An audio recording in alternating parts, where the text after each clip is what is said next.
स्वाध्याय। स्वाध्याय का इसमें दो शब्द है। स्वाध्याय में दो शब्द है, एक स्व और दूसरा अध्याय। स्व अध्याय यानी अपने आप पढ़ना। अब अपने आप पढ़ना है, इसकी महत्ता क्या है? जैसे विद्या को सबसे श्रेष्ठ धन माना है, सभी धनों में सबसे श्रेष्ठ धन कौन सा है? विद्या धन है। और इसीलिए संस्कृत में कहा है विद्या धन सर्व धन प्रधानम। अब क्या विद्या को मनुष्य का तीसरा नेत्र कहा है। भाई मनुष्य की दो आंख तो होती है, आदमी की तीसरी आंख क्या है? विद्या। यदि आदमी विद्यावान है तो मान लो उसकी आंखें कितनी है? तीन। और कहा जाता है ना कि पढ़े लिखे की आंख कितनी होती है? तीन। विद्या ज्ञान चक्षु है। चक्षु का मतलब है आंख। कैसी आंख है? ज्ञान की आंख है। और विद्या जड़ता को दूर करती है। जड़ता का मतलब यहाँ है मूर्खता। विद्या मूर्खता को दूर करती है। अज्ञानता को दूर करती है। और इससे क्या होता है? मनुष्य विनम्र बनता है, उसका स्वभाव कोमल होता है, वह योग्य बनता है, गुणवान बनता है और अध्यवासी बनता है। अध्यवासी का मतलब है कि वो अध्ययन से जुड़ा हुआ रहता है। ठीक है। विद्या प्राप्ति का औपचारिक केंद्र शिक्षण संस्था है। मतलब विद्या प्राप्त करने के लिए हम कहाँ जाते हैं? शिक्षण केंद्र जाते हैं, स्कूलों में जाते हैं। और एक निर्धारित अवधि भी होती है, जैसे एक क्लास की अवधि 12 महीने है। परंतु अनौपचारिक रूप से है कि मतलब विद्यालय में जो शिक्षा मिलती है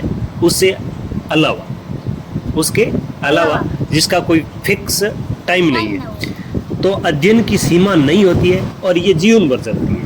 मतलब आदमी बच्चा है, स्कूल में जाता है तो स्कूल में 12वीं तक पढ़ लेगा, कॉलेज में जाएगा, BA कर लेगा, MA कर लेगा, तो वो है कैसी शिक्षा है? औपचारिक। लेकिन अनौपचारिक शिक्षा है वो आदमी जिंदगी भर सीखता है। अखबार पढ़ा तो सीख ली, किताब पढ़ी तो सीख ली, दूसरे आदमी से सीख ली, कहीं से सीख ली। जिस प्रकार शारीरिक व्यायाम शरीर का भोजन है, भाई मेहनत करते हैं, शारीरिक व्यायाम करते हैं, योगा करते हैं, तो उससे फायदा किसको होता है? शरीर। स्वच्छता शरीर का श्रृंगार है। भाई शरीर को साफ रखते हैं तो शरीर सुंदर दिखता है। उसी प्रकार जब बालक स्वाध्याय करता है तो आत्मा में ऊर्जा आती है, मन शुद्ध होता है और विचार उसके कैसे होते हैं? पवित्र होते हैं। हाँ, तो वो पवित्र झरने के समान होते हैं, जिससे उसके मन में आने वाली कुंठा यानी दुश्चिंता, निराशा, हताशा, परेशानी, ये सब दूर हो जाती है और बौद्धिक क्षमता का विकास होता है। तो ये किसकी है? ये स्वाध्याय की महत्ता है। स्वाध्याय जीवन का आवश्यक घटक भी माना गया है।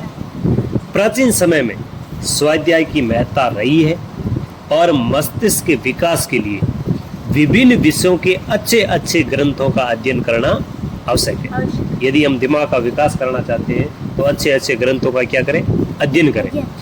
जितना ही हम अध्ययन करते हैं उतना ही हमको अज्ञान का अभाव होता है। मतलब जितना अध्ययन करेंगे तो ज्ञान आता जाएगा और अज्ञान दूर होता जाएगा।